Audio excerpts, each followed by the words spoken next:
no. It doesn't mean I'm not into you. Doesn't mean I'm having sex with someone else. Doesn't mean I'm gay. It just means no to fucking Thursday. How about Friday? Give her a hand, ladies and gentlemen. What doesn't kill you makes you stronger. Give her a hand. Stand a little taller. Doesn't mean I'm lonely when I'm alone. What doesn't kill you makes you fighter. What does keep it lighter? Doesn't mean I'm over.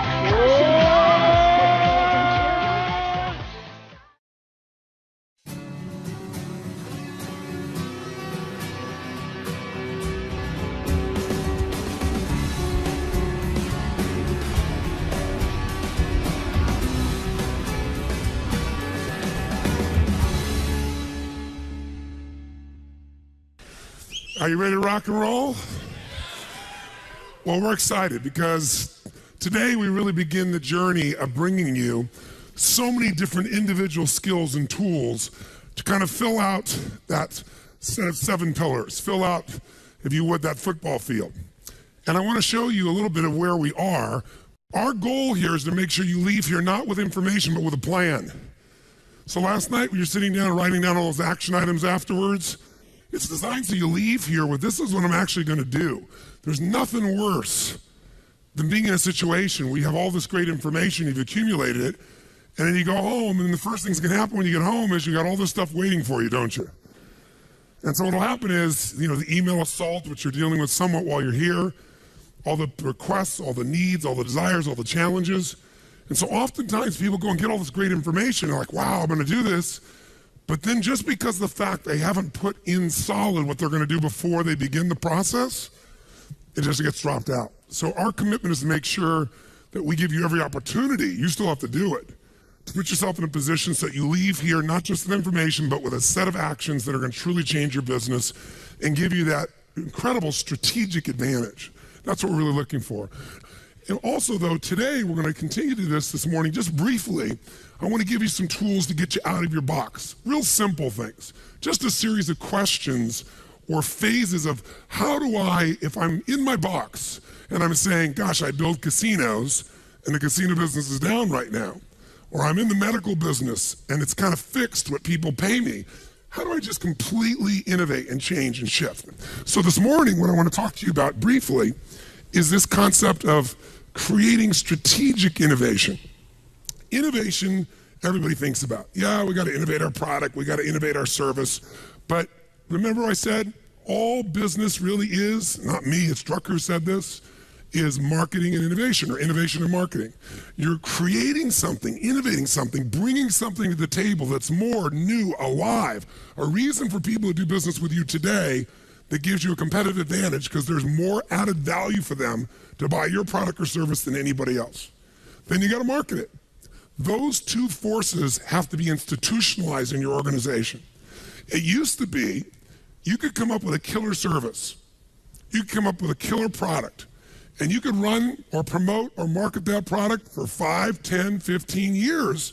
And as long as it's a great product, you could own the marketplace, especially if you were first. Today, market cycles. I remember, for example, in the early 90s, Sony used to have a market cycle where they build a product and they would have about a 4.5-year market cycle. So in the days, let's say, even in the 80s, when they were building like a Sony Walkman, when they built Sony Walkman, in those days, their market cycle was in the 7-year frame. Then it went in the 90s to 4.5 years. Anybody know what the market cycle is now? Now there's a create a product before they know they got to replace it and improve it and sell it in that business?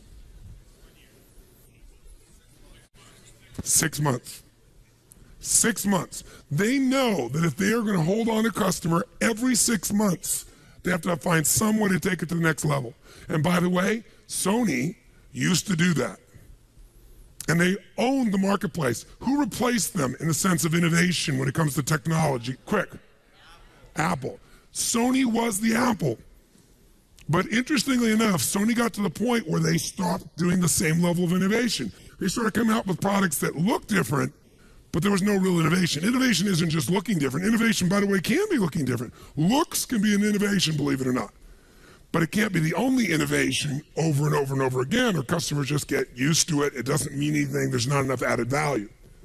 So what is strategic innovation? It means training everyone in your organization to think, we have two jobs. I don't care if you answer the phone, or you work in the stock room, or you're in marketing and sales, or you're head of accounting. I don't care who you are. We do two things here. We innovate and we market. Anything you can figure out, anything you can bring to the table that can help us to innovate, make our product or service better in some way for consumers to meet their needs. The more we can know about their needs and the more we can find to meet those needs, and anything you can tell us that can get us out there to educate people about why ours is better, any way we can get our message out in a unique way, we all need to know. You need to reward within your organization. Now, strategic innovation is different than just constant, never-ending improvement. Constant, never-ending improvement is a very, very important principle. If you're not constantly improving, you're definitely going to be passed up by your competition. But if you're thinking about strategic innovation, what it really means to me is rewriting the rules for competition within an industry, within an area. When you change how people compete, when you change the rules, you take over that industry. You shift completely the game. So in my industry, the vast majority of people spoke and still do for 1 to 3 hours, which many of you yesterday wish I was one of those people. But that's usually it, because what it was is about inspiration, right? It's inspire people. And what happened for me is 90% of them are an hour or 90 minutes. And I was like, it's wonderful. That's a useful tool. But, inspiration is like motivation. Motivation's nice, and it's like a bath. It doesn't last, but you still take a bath every day. But my view was, how do I get people into immersion? How do I put people in an experience where their life really changes? And so I changed the game, and people never even considered saying, we're going to do 3 or 4 days and nights where you're going to go 50 hours. No one will sit there. They won't sit for a 3-hour movie that someone spent $200 million on. But I changed the game. I changed the rules, because once people got the result, even if in the beginning it was tough on them, by the end, the level of transformation was so huge, it changed the rules, it changed the game, it changed the size, it gave me a brand, it let me dominate an industry. Because when people walk up to me throughout my life, the number one phrase, you can see me anywhere in the world, dozen times a day, not in a seminar, I mean just walking around, is, oh my God, Tony Robbins, you changed my life. It's like, I always say, you changed, but thanks for the credit. I'm glad I helped. But they'll say that like clockwork every single time. That's different than I like your product. That's different than I enjoyed your seminar. You changed my life. That changes the rules for competition. That created a different way of competing. Now, I didn't do it to compete. I did it because my passion was I love people, and I don't want them just to be inspired for the moment. I want to make sure they really have the tools, the skills, the ability to shift that creates a lasting change in their life. And I wouldn't settle for anything less. So you don't have to do it to compete. You strategically innovate because you're obsessed with meeting the needs of your clients. That's the difference. Now, who's done this? Well, Sony did it in a really simple way. Sony didn't come and say, let's do some research and let's figure out what product people need next. Because when they came out with a Sony Walkman, the entire focus in the music business was on making things what? Bigger or smaller? No, when they came out with Sony Walkman, the entire industry is about making things bigger, bigger speakers, bigger woofers, bigger everything. Nobody was asking for smaller. Bigger equaled better, bigger equaled more money, bigger equals more status. So what these people did is they innovated strategically. It's the ability to reinvent the basis of competition within an existing industry or invent an entirely new industry. That's what Sony did. Morita said, wouldn't it be wonderful if you could have the same quality of music that when you're sitting here in your chair with these giant speakers, when you're walking around? He did not get that from a focus group. He did not get that by someone telling him. He just tried to figure out, what do people need that they don't even know they need? That's a different game. That's when you start to reinvent things. Otherwise, you're just an extension of everything else. What do they really need they don't even know they need? He really walked around, he talked to people, and they talked about how much they love music and so forth, and he just thought, gosh, people are traveling more and more, people are mobile more and more, I'm gonna come up with this idea. And so now, we think of a Walkman, it's like this ancient dinosaur, right? This giant thing in your hand, compared to this little tiny, the newest iPod they've got that, it's like the size of your fingertip. But the point of the matter is he created the industry. Now Sony eventually lost out to Apple for a lot of reasons, and most of them are strategic innovation that Apple did and Sony stopped doing. It's that simple. So they're a perfect example of that process. So think of it this way. If you and I are going to really be effective, the secret is don't just improve, change the rules of the game. Change the rules of the game. You do that, the game changes overnight, and I'll give you an example most of you probably make use of. Starbucks. Did Starbucks change the rules of what a coffee shop was, yes or no? A little or completely? What was a coffee shop before Starbucks? It was a place that you got coffee and what else? What else? Yeah, you got bacon and eggs and sausage and, you name pancakes. That was a coffee shop. True? And people got their coffee. What they did is they came along and they said, you know what? People, I notice, the world's changing. People used to go after work to the bar, and they don't go to the bar before work. It's like people need a place to go between work and home to decompress before they deal with what's at home. And they said, they want to be social sometimes they want to be by themselves. And then this man didn't even create this, right? How did Howard find or come up with Starbucks? He went overseas, he was in Italy, and he saw these little coffee shops, these little bistros, and he was like, wow, I think that could work. All he did was model it and come bring it here. But he changed the game of competition. He wasn't competing with Denny's. He wasn't competing with these normal coffee shops. He was this high-end, super expensive. You got an identity by going there. You got a social experience by going there. You got a place to be able to go between your life to decompress. He changed the entire rules of competition. And by the way, he was first. The first one not to ever make one. The first one to get in consumers' hearts and minds. And once he was first, there are a bunch of people that try to copy it. They might even have better coffee. But once they're first as a brand, he innovated first and he branded first, and they own the market. And by the way, how much have they grown? How many stores did they have in 1998? 100 stores. How many do they have now? Last year, they ended with 15,000 stores in 10 years. That's what happens when you strategically innovate. He could never have made a coffee and made his product better and then sold and grown like that. The reason he grew like that is he created a whole new category that he was the leader in. That's what you have to be able to look at. That's what I mean when I talk about strategic innovation. Nike, we gave the example of yesterday also. Think about what Nike really did along the way. First, he sold, somebody else's shoes, meaning Phil Knight. Then he lost the contract, which looked like the worst thing in his life. I'm losing my product. But what did it make him do? It made creating a product of his own a total what? A should or a must. Come on, guys, a should or a must. By the way, that's what the value is of the marketplace right now for many of you. Your worst nightmare is, if you find a way to use it, the demand to strategically innovate. And if you do that, it could be the greatest day of your life. Even if right now you're scared out of your mind, take that fear as energy. And there's not a big difference between fear and excitement. Same kind of drive. One just has a sick feeling to it. The other has a little excitement attached to it. Right? But if you get that thing and just go, the meaning here is this is the gift, and I got to figure out how I'm going to use this gift. This is demanding a change. So what does he do? He innovates. He comes up with a product like nobody's ever done before, and it creates him on this explosive growth.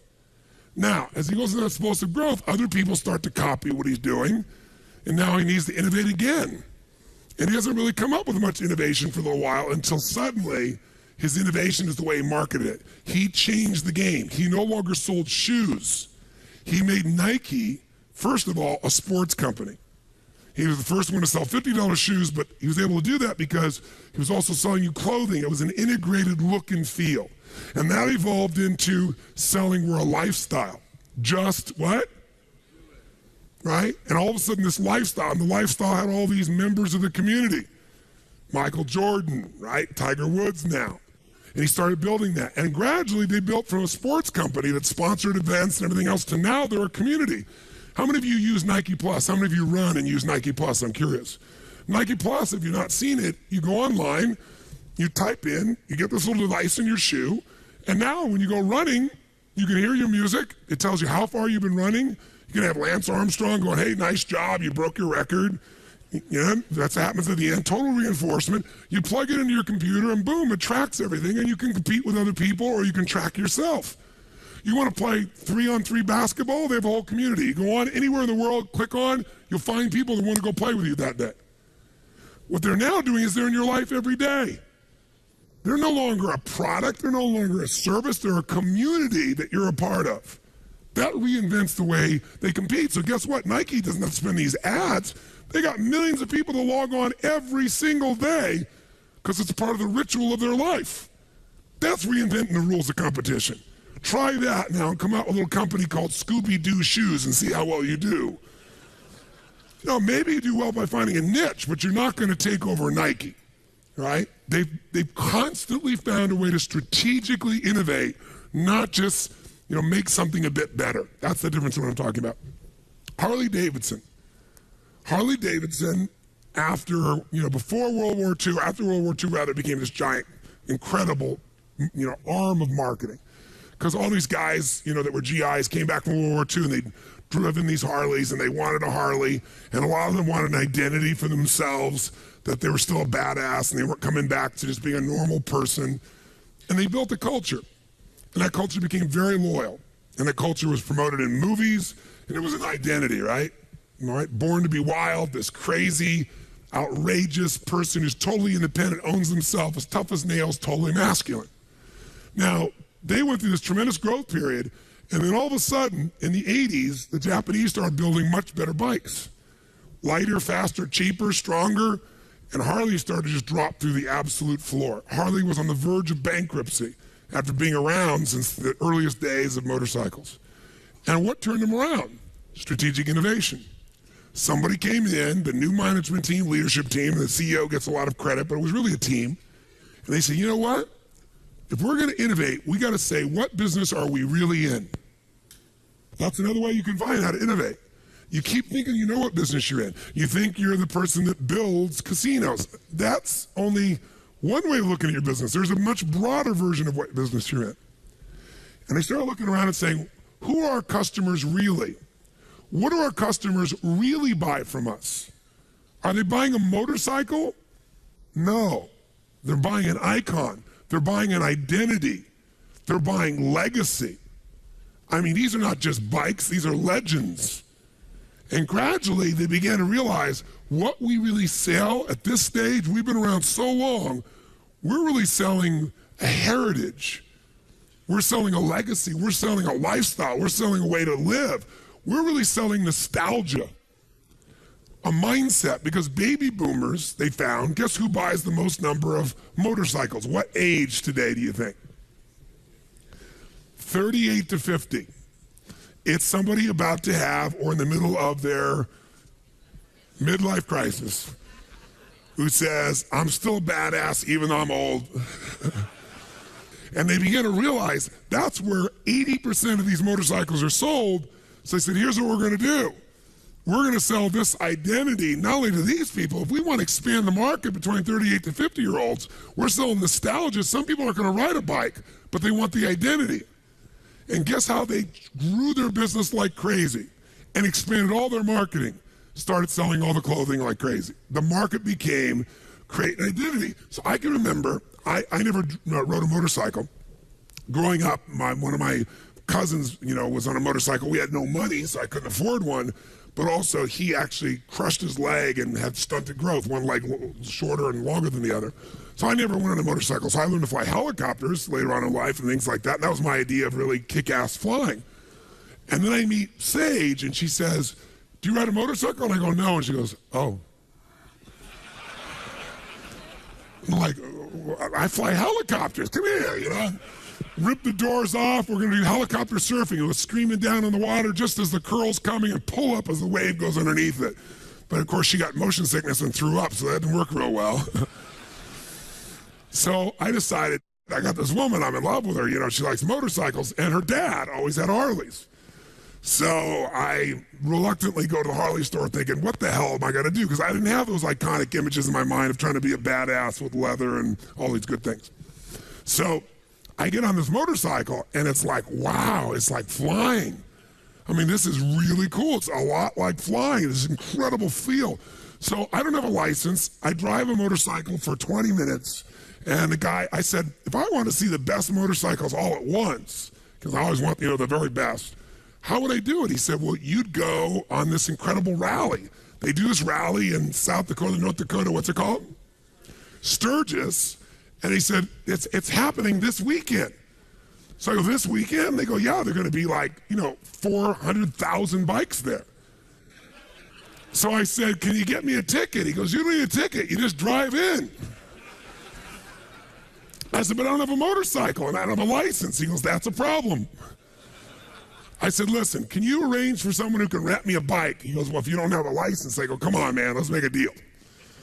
So sure enough, he arranges. So I fly in my private jet so I can get on a Harley.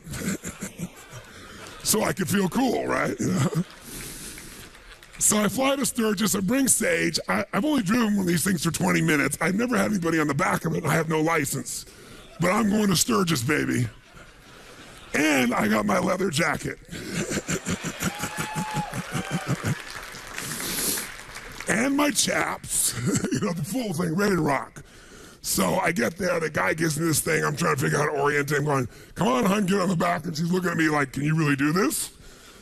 And then we did this drive, unbelievable drive, and went down Mount Rushmore, and it was just incredible. And then we got there that night, and they said there were going to be all these bikes. And we got there, and there were probably 15,000 bikes, which sounds like a lot, but that's not 400,000.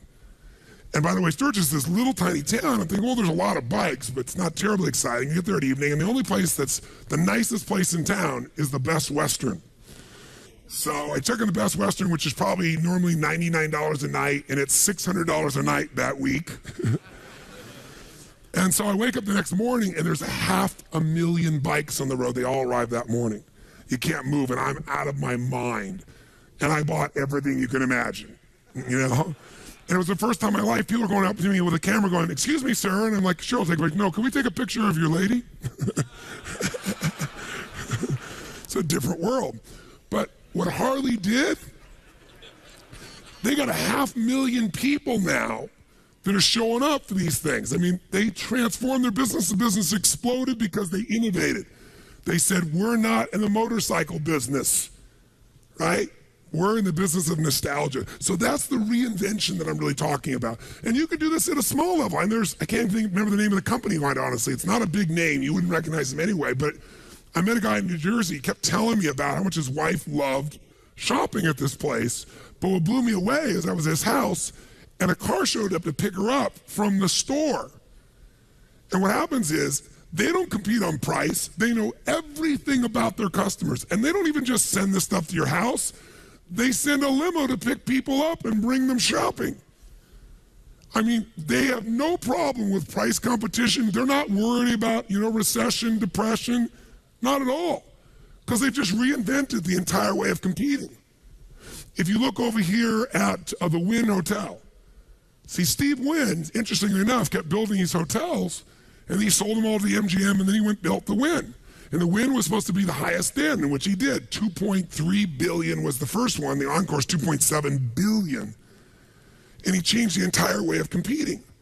He decided what kind of services, what he was going to do. And he wanted to own the high end. And you know what I found out? I went on this trip with him, and I found out something interesting. He began to realize that all the money, 80% of the money, is made in Baccarat. And there are 50,000 players in the world that will make 80% of his profit. All those other things you do are minor, tiny compared to the sales that they make from 50,000 big whales that they take care of. And he wanted to have the richest, most exclusive, most extraordinary place on earth for them to go be able to do this. And by the way, Baccarat has the best ratio, best advantage. The house has the advantage, but it's tiny. It's the smallest. So as a gambler, you've got the best opportunity, but that's if you play once. If I have the advantage even by 0.1%, and you keep playing, the longer you play, the odds are on my side. See, so he innovated. He went, you know what, we're going to build the most incredible place.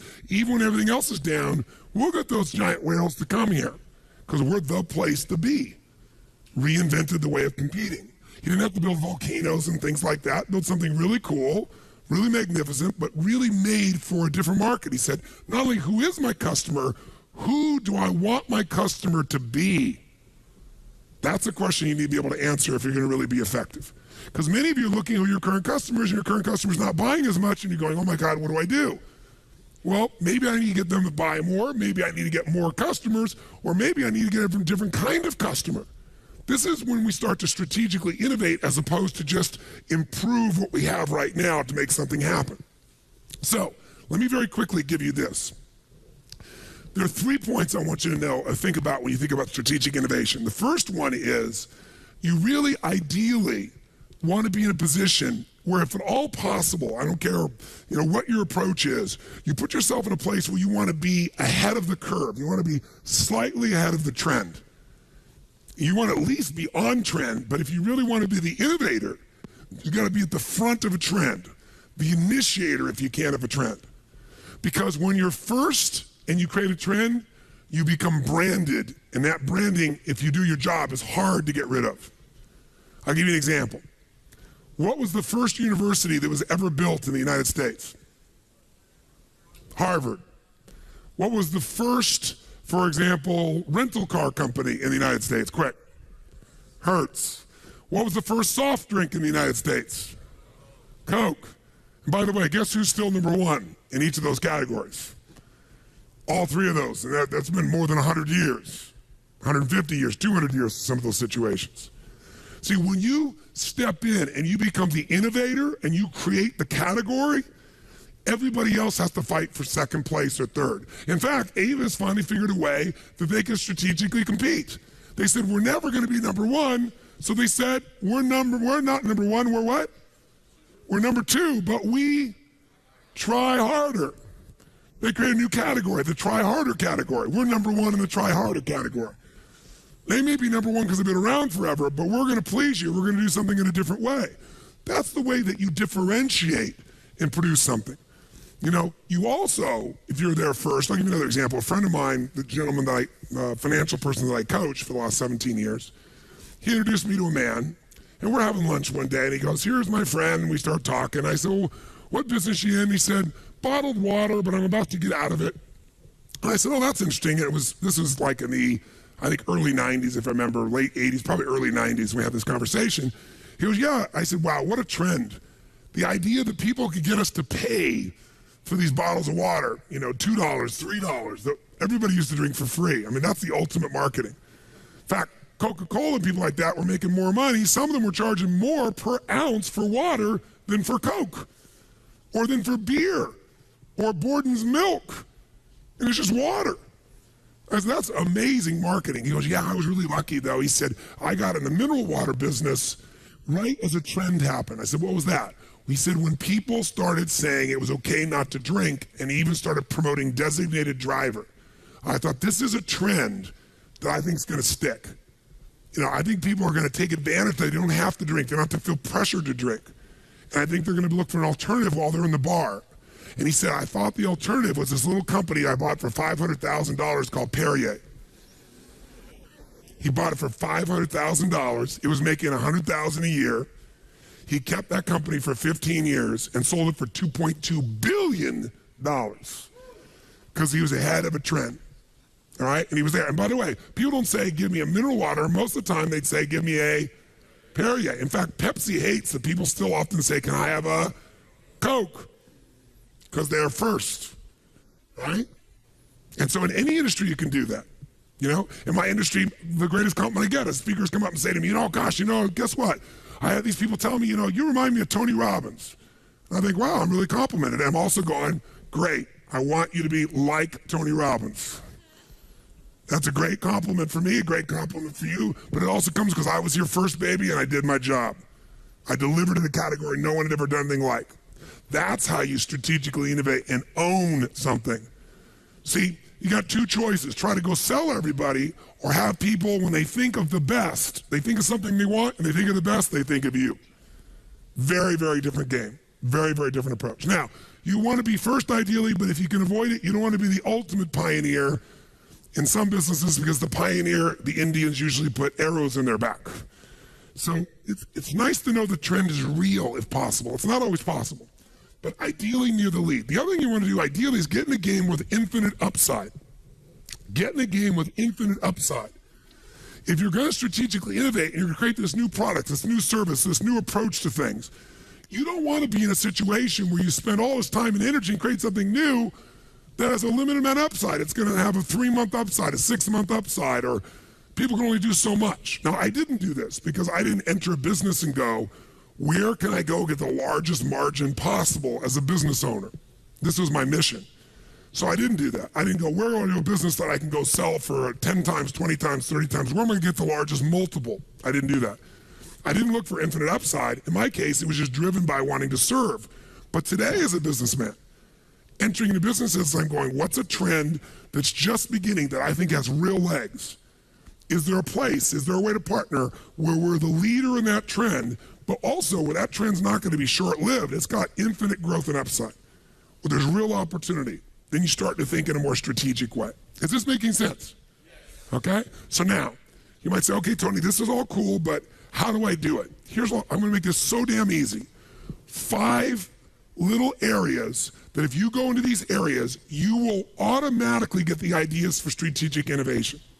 In other words, if innovation needs to be a part of your life, and you're saying, okay, Tony, I want to innovate, how do I do it? If you do these 5 things, or even a couple of these 5 things, you're going to find yourself in a position immediately where innovation will start to happen, because your goal is not to be the innovator. Your goal is to have an organization that constantly innovates.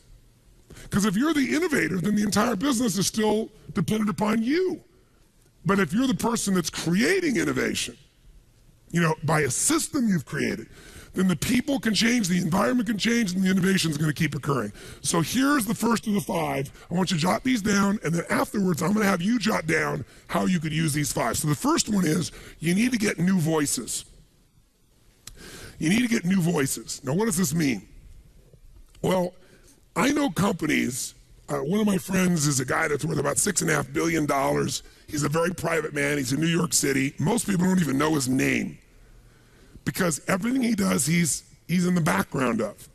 I have enormous respect for him because he gives away about $100 million a year anonymously each year to organizations that he thinks makes the largest difference in the quality of human beings' lives. Like last year he did one for a mentoring organization. He's just a wonderful guy. Totally private man. How does this guy who's very quiet, he frankly, when you're in a room, you don't know he's there. At the end of the meeting, when everybody's talked, he might say something. He says it real quietly. People kind of lean in like E.F. Hutton, in the old days to listen. But he has this incredible ability to take companies to another level. And the reason is, he just told me, he said, Tony, one of the first things I do, take over an organization, is I figure out what that organization is, what the trends are, and then I go find somebody else, a group of leaders to bring there, not to run it, but because I know they're going to bring a completely different voice to the organization. And one example I'll give you that I know about that he told me about from a friend of his is, remember when IBM grew like crazy? They managed to give away the most valuable thing in their entire life, the software to the IBM PC, to Windows. I mean, think about it. Here's a man, who runs Microsoft, this little company, this young boy who's creative and gutsy. He leaves college, Bill Gates, and he calls the guys who have the Altair computer and says, you got this computer and you have no software. I've written software for it. Which, by the way, he hadn't written one line of code and he didn't even have access to an Altair computer. He just believed he could. And he sold them. And they got together and started writing code, and he figured out how to do it. He got the thing going. And then what was his big breakthrough? Did he write MS-DOS? No. How did he get MS-DOS? Someone tell me. MS-DOS, which is the basis of making all his money. Before he copied Apple's Windows, it was MS-DOS. He bought it. How much? Anybody know? $50,000 he bought MS-DOS. Then went to IBM and licensed with IBM to have it be the exclusive software for all their computers. And then when everybody knocked off IBM PCs, clones became the basis of that.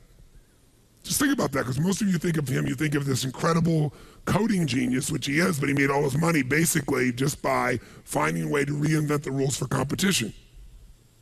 He let IBM sell everybody razors, and he sold the razor blades. And so IBM didn't make much money. In fact, IBM at one point, you remember, they were in deep, deep, deep trouble. And they brought in a series of new CEOs to turn things around. And they brought in, what, I don't know how to pronounce his name. It was Gestetner, the gentleman who came in, who was like the major turnaround guy. What's his name? Gertner, thank you. And Gertner comes in, and sure enough, when Gertner came in, the first thing Gertner did, it was brilliant, is he realized that for IBM to change, somebody interviewed him in an article, and this is where I saw it, and they said, will IBM be able to turn things around? Will they be able to come back? Will they be able to become a force in computers or computer services or any of that nature? And he said, I had the same question when I came on board. And he said, here's how I addressed it. I asked the question of our executive team, our leadership team, our management team, our marketing team. I said this, how many people do we have under the age of 40 who are based on the West Coast and Northern California on our core teams? That was the only question he asked. And they went, none. He said, and the answer is, we will fail. He said, because 85% of the innovation that's happening in the world is coming from the location called Silicon Valley in Northern California, and it's by people under the age of 40. What we have to do right now, if we're going to transform this company and innovate, is we need new voices. We need people who have a completely different voice. They have a completely different life experience. They will naturally cause us to what? Innovate. But we can't do this if we're like going to visit them once in a while. Proximity is power.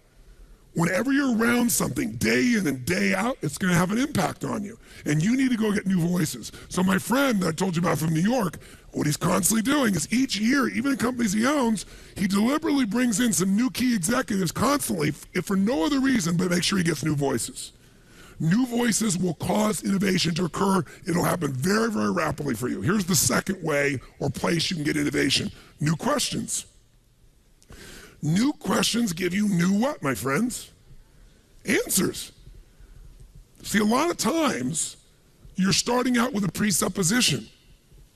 Like last night when the gentleman raised his hand again and, came over to me initially and said, well, how do I do this when it's impossible? How do I do this when no one is buying right now casinos, not building casinos? How do I, presuppositions. His question guaranteed he couldn't come up with an answer. The quality of your question creates the quality of your answer. So I'll give you one example that's real fast, and then you can think of some of your own ideas here. New questions would be Bill Gates. I was talking with some people that knew Bill Gates, and I was trying to dig underneath, and some of you have been to my programs. Who's been to Date with Destiny? Anybody here been to Date with Destiny? Wow, quite a few. So you've been to Date with Destiny, all of us as human beings are controlled by what we focus on. Whatever you focus on, you're going to feel it, even if it's not true. So if you focus on the world's ending and you imagine the whole world's going to come to an end, we're never going to ever be in happy times again, you see it, you imagine it, you focus on it, you're going to feel it. But what controls our focus more than anything else is questions. Because if somebody asks you a question, even if you don't want to answer it, if you keep asking that person, just to understand what you're saying, they have to imagine it. They have to go in their head. They have to change what they focus on. Well, human beings tend to have what I call a primary question. One question you ask more often than anything else on earth. And you ask it subconsciously all the time. And people who through Date with Destiny discover it. And it's why some people, for example, might go out in life and they make all these great changes and it never lasts. Because the primary question they have is, why do I always screw things up? And it's an unconscious question. Why can't I succeed or sustain success? Or how do I make everybody happy all the time? Ain't gonna happen. But see, they're constantly asking a question that's unanswerable or moves them in a negative location. You change that question and you change what they focus on, their whole life changes. If they change the question to, how can I appreciate even more all the gifts God's giving me right now? And that becomes a primary question. They walk around in gratitude all the time subconsciously. So questions control the way we think. Whenever you see someone successful and they come up with a new answer, it's because they asked a new question. What question did Bill Gates ask that was different than other people building software? He did not ask the question of himself and his team, how can we build better software? Here's the question he asked, the exact question he asked, because repeated to me again and again by people on his core partnership and team. He said, how can I become the intelligence that runs all computers worldwide? How can I become the intelligence that runs all computers worldwide? And when he asked that, he realized all computers have one thing in common, and that is if we're going to have computers be able to communicate to each other, we're going to have common software. The hardware may be different, it's the software, and that's why he got that. By the way, that question is also why he was late to the internet. Because the internet's not about controlling computers. It's a different question with a different answer about networking. So you got to ask yourself, what are some new questions? Because new questions, by the way, will start new conversations. And if you do it with new people, with new voices, innovation is going to go crazy. It's going to be institutionalized. Third question, or third new thing for you is new perspectives. New perspectives only happen if you get yourself in a new environment.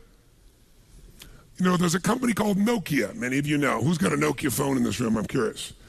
Now look at this group of hands. Nokia was dominating the marketplace prior to the iPhone, complete domination of the marketplace for many, many years. Nokia was not a dominant source. Where's Nokia based? Who knows? Yeah, it's in a very, very cold, dark place in Scandinavia on the edge of the Adriatic Sea, and they were trying to figure out what customers wanted by working with engineers who were working there in Finland. And guess what? They weren't doing so well. But somebody in the group got smart and said, you know what? We keep making more and more technical phones, and we keep innovating the technology like they used to do with VCRs when all of us were kids. And they made so much innovation, you didn't use any of it. So they said, you know what we got to do? If we're going to really innovate, we got to know what our customers want. But the customers we want, who do we want our customers to be? We want our customers to be leading edge people. We want the kind of people that influence other people, because people today don't just want a phone, they want an identity. They want to feel different. So they sent their engineers, these guys that are not marketing guys, because they knew they kept telling them change this, but they couldn't do it. They sent them to 3 places in the world: King's Cross, Australia, the east of London, and Venice, California. And they said, go live there for 6 months, interact with as many human beings and customers as you can, and then come back and we're going to redesign our phones. And you know what they all did? They all came back and they found the most important changes they could possibly make to the phone. And guess what it was? Color. Same thing that they did with Apple originally. They came out with the first ones with a red phone and a purple phone, and then a way in which you could print out off of your computer a cover for your phone. And then they came up with ringtones. So you could have a special, unique identity. That's what the engineers end up coming with, because they were given a new perspective. Again, proximity to the customer in a radically different environment automatically created new answers for them or new innovations for them. And then fourthly, new passions. New passions, listen, when you're passionate, don't you tend to innovate by your own nature? Because you're doing something you love, you're doing something you're excited about. And probably the best example of passion driving a company is Virgin with Richard Branson. Most of what Richard has created in his companies was something that he experienced, a product, service that he experienced and disliked immensely, and said, this is what I'd want. And he was totally passionate about it. From where you get to stay when you go at the, to the airport and you're transitioning, he said, I want a place where I can play pool. I want a place where there's a swimming pool. I want to be able to have, massage. I want some great drinks. And so he reinvented it. I want to have a bar on the plane. I mean, that's what he did. Everything he's done, all the innovation that has set him apart, has been because he's thought about something that he's so passionate about that if he had it, it would have lighted him up like a Christmas tree. And he felt that he's a representative of a generation, and he really is. And he's done incredibly well. And finally, the last one I jotted down for you is new experiments. If you're going to innovate, many of you don't innovate because you go, damn, what if it doesn't work, right? I mean, I only got so much time, only got so much energy. We can only invest so much money. We start to work on this, and right now we got a great business right here. I don't want to mess with my core business. You don't have to. Keep your core business where you're rebuilding, these casinos. But then create for yourself a couple skunkworks projects. Couple experiments. Almost all the innovation that happens at Apple, what happened? The Mac came from a skunkworks group. A group of people, they said, you know what? We're building the Lisa. All our money's going into the Lisa, the computer they're building at that time. But we're going to take this small group of people, and they're going to go work and see if they can reinvent something from scratch on their own. If it doesn't work, we don't care. We're going to try it. At Google, many of you know, people have about 20 to 25% of their time designed for skunkworks to work on some project they think is worthwhile. Google Maps came out of that. Twitter came out. The company is building these great resources, and this little side, stupid little project called Twitter. And now it's growing at what, 8,000%. They've already been offered, I think, $300 million or $350 million, right? Facebook wants to buy them. And they're at the beginning of the beginning of the beginning, what's happening with Twitter. Total innovation.